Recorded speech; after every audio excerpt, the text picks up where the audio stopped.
ishee yaaluudhaaf fedhii hin qabdu jedhime. Maal jetta? She is jette. She's not willing to try. She is not willing to try. Dafne akkam jenna? She's not willing to try. She's not willing to try. Isheen yaaluudhaaf fedhii hin qabdu. Nuti dhaabuudhaaf fedhii hin qabnu jedhime waan takka. We jennaan are jechuu qabna. We are not willing to stop. We're not willing to stop. Dhaabuudhaaf fedhii hin qabnu.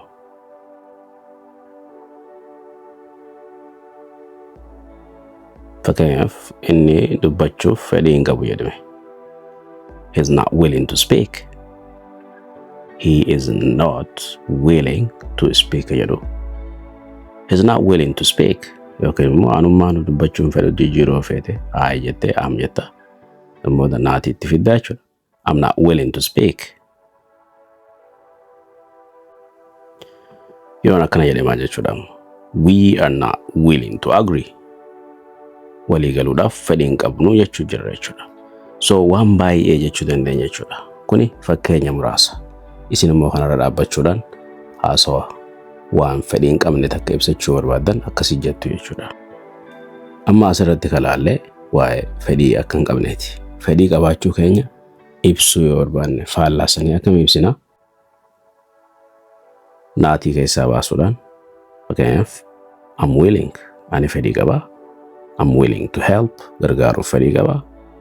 Isa reefu she's not willing to come dhufuuf fedhii hin qabdu jedhu dhufuuf fedhii qabdi deebisuudhaaf maalin keessaa baase naatuma qofa keessaa baasuudhaan she's willing to come.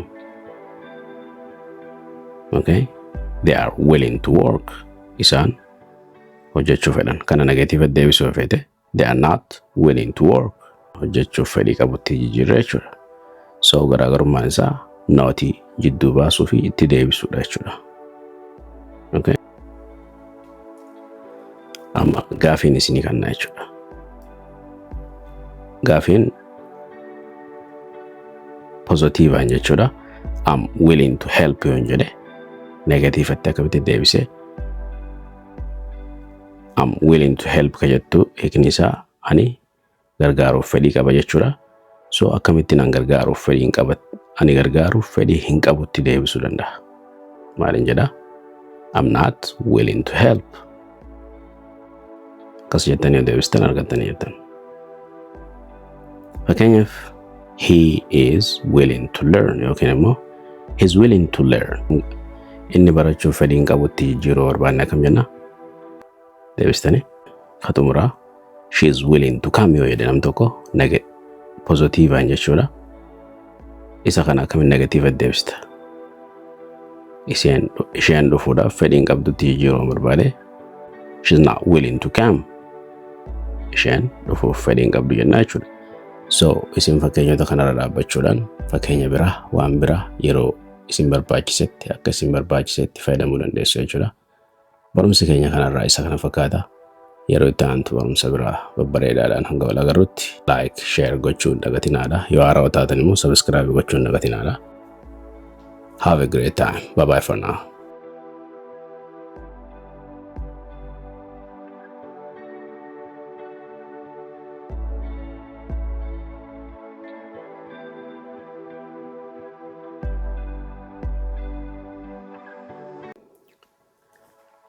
Barreeffama kana keessatti jecha jiru too much dha.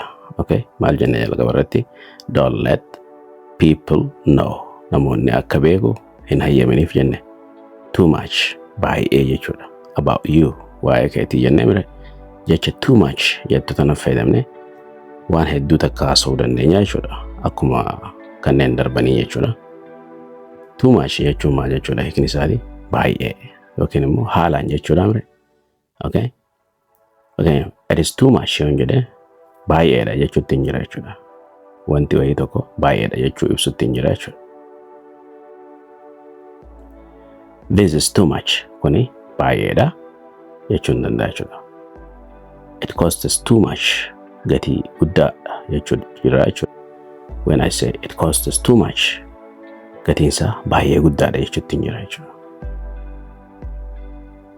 nama baay'ee haasa'u ilaalee ati baay'ee haasofte jechuun ni barbaade akkamiin jedhaani?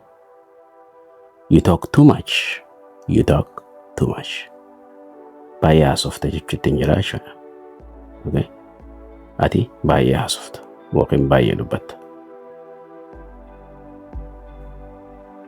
Inni baay'ee nyaata jedhame. He eats too much. He eats too much. Inni baay'ee nyaata. Akkasuma she eats too much jechuun dandeessa. Isheen baay'ee nyaatti. Okay? Isheen baay'ee rafti jedhame. She sleeps. Okay? She sleeps too much. She sleeps too much. Definitely jechuudhaaf. She sleeps too much. Isheen baay'ee rafti jechuudha. Namni wayii birrii yookiin maallaqa sii kenna. Maallaqni sun baay'ee guddaadha lakki kun jettee ibsuu barbaadde. It is too much for me. Anaaf kun baay'ee guddaadha jechuu jirti jechuudha. It is too much for me. Kuni maallaqa guddaadha jechuu barbaadde. This is too much money. Akkasuma faallaa sanii don't fayyadamne. Don't talk too much. Baay'ee hin haasayin jechuu barbaadde. Akkas jettee jechuudha. Don't talk too much. Yoo nama baay'ee nyaatu agarte baay'ee nyaatiin jechuu barbaadde. Don't eat too much. Okay? Nama baay'ee rafuun akkasuma deebiste don't sleep too much. Baay'ee rafini kanneen amma nuti ibsinee fi jechoonni yookiin himoonni baay'eetu jiru jechuudha. Kanneen akkuma fakkeenyatti ilaaluudhaaf jechuudha. Barreeffamni kun immoo maal jedha? The biggest mistake. Dogoggorri guddaan jechuudha. We make in life. Jireenya keessatti nuti goonu. Is thinking we have time. Yeroo qabna jaanii yaaduudha jechuudha. Maaliif jennaan yeroon qaba jettee yaaddee yeroo hunda waan san hin gootu so achumaan wanta sanis dhiifta dogoggora guddaadha jechuudha kun. Mee barreeffama kana waliin haa dubbisnu. Every failure jedha. Every failure is a lesson. Kufaatiin hundi maali? Barumsa jechuudha. If you are not willing to fail, yoo kan kufuun barbaanne tahe asirratti jechi willing jettu fedhii yoo hin qabaanne jechuudha. Kufuudhaaf fedhii yoo hin qabaanne you're not ready, qophiidhaa miti jechuudhaati. To succeed, milkaa'uudhaaf. So hima kana keessaa jecha willing yookiin immoo not willing jettu ilaallaa jechuudha.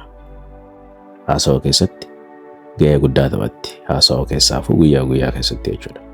Fakkeenyota hojjaa ilaallume. Fakkeenyaaf ani fedhii hin qabu jechuu barbaadda waan takkaaf. Maal jenna? I am not willing. I'm not willing. Kasi dafneen. I'm not willing. Fedhii hin qabu. Deemuudhaaf fedhii hin qabu jedhame. I'm not willing to go. I'm not willing to go. I'm not willing to go. Kasi dafneen jechuudha.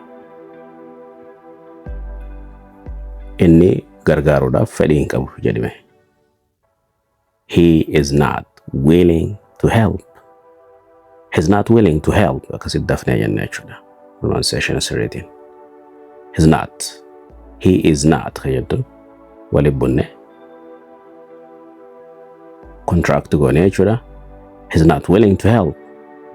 He's not willing to help. Okay? Isheen dhaggeeffachuuf fedhii hin qabdu jechuu barbaadda. Akkami jettame? Ishee jechuun sheedha. She is jettee eegalta. Okay? Not willing jettee san booda dhaggeeffachuun maali? Listenidha. So, she's not willing to listen. She is not willing to listen. Kajettu. Sirreessinee dafnee jechuudhaaf. She's not willing to listen. She's not willing to listen. Isheen dhaggeeffachuuf fedhii hin qabdu. Ishee ka jedhu isa deebista.